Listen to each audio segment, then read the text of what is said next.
May nag-comment sa atin, naniniwala daw siya kay Jesus Christ at gusto niya makilala at magkaroon ng relasyon sa Panginoon. Nakakatuwang isipin na mayroon pa rin mga naghahanap sa Panginoon. Sa lahat ng naging desisyon mo sa buhay, kaibigan, ito na ang pinaka-the best na desisyon, ang magkaroon ng relasyon sa Panginoon. Umpisahan natin, ano ba ang relasyon sa Panginoon? Para tayo magkaroon ng relasyon sa Panginoon, kailangan maging anak muna tayo ng Diyos. Sa madaling sabi, para maging anak tayo ng Diyos, kailangan natin ma-born again. Tandaan po natin, ang pagiging born again ay hindi po yan reliyon.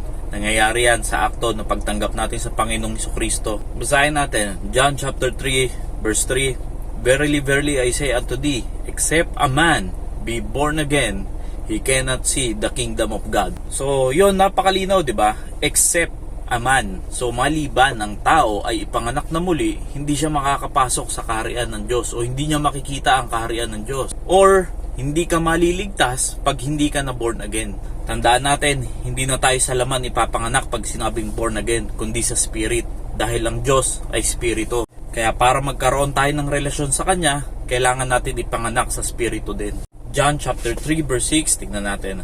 That which is born of the flesh is flesh, and that which is born of the spirit is spirit. Okay, malinaw po, no? Dapat ipanganak tayo sa spirito din. So malinaw, ang pagiging born again ay tumutukoy din sa ating salvation o sa ating kaligtasan. Dahil sabi nga kanina, hindi mo makikita ang kaharian ng Diyos kung hindi ka ipapanganak muli. So ibig sabihin yan, hindi ka maliligtas kung hindi ka maboborn again. So tumutukoy yan sa salvation. Kaya nga in John chapter 1 verse 12, But as many as receive Him, to them gave He power to become the sons of God.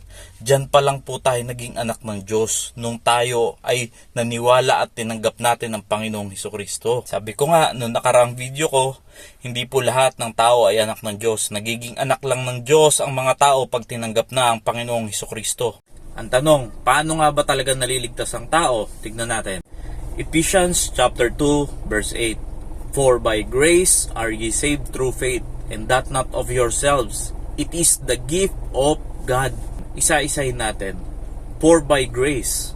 So sa biyaya, galing yung kaligtasan. Sa biyaya ng Diyos. For by grace are ye saved through faith. So ibig sabihin, ginamit yung faith, isang kasangkapan yan upang tayo maligtas din. And that not of yourselves. So ibig sabihin, hindi po nanggagaling sa atin ng kaligtasan. Hindi po galing sa atin, galing po sa Diyos, sa biyaya lamang ng Diyos. At kailangan mo gamitan ng pananampalataya para ikaw ay maligtas. Bakit sinabing hindi galing sa atin ng kaligtasan? Napakalinaw din dyan sa verse na yan. It is the gift of God. Regalo na po yan ng Diyos. Wala pong taong kayang pagtrabahuan ng kaligtasan niya dahil regalo na yan ng Diyos. Ang gumawa po ng kaligtasan ay ang Panginoong Hesukristo. Tinapos niya na po yan sa cross ng Kalbaryo. Yan na po yung regalo sa atin. Tatanggapin na lang natin yung regalo.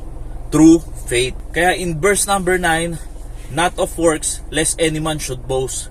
Kaya po, hindi natin pwede ipagmalaki na ang kaligtasan ay galing sa ating sariling kakayanan. Hindi mo pwedeng sabihin dahil mabait ka kaya ka maliligtas. Masasama po yan sa works, sa gawa ng tao. Hindi mo rin pwede sabihin matulungin naman ako, hindi naman ako nangaargabyado ng kapwa, maliligtas ka na. Hindi rin po yan ang ibig sabihin yan. Kaya hindi mo dapat ipagmalaki na naligtas ka dahil sa sarili mong gawa, dahil sa sarili mong pagsisikap, dahil hindi po kayang bayaran ng tao ang kaligtasan. Walang kayang magbayad ng kaluluwa ng tao. Kaya nga sinabing regalo, nasa sayo na yan kung tatanggapin mo. Pero hindi ibig sabihin hindi ka nagagawa ng mabuti. Kaya ka naligtas para gumawa ka ng mabuti. Pero hindi ka gagawa ng mabuti para ikaw ay maligtas. Kaya nga 'di ba sabi ng Bible, regalo sa atin ng Panginoon ang kaligtasan. Ano bang ginagawa natin sa regalo? Pinaghihirapan pa ba natin ang regalo? Kaya nga sinabi regalo yan, libre yan. At tinatanggap na lang ang regalo.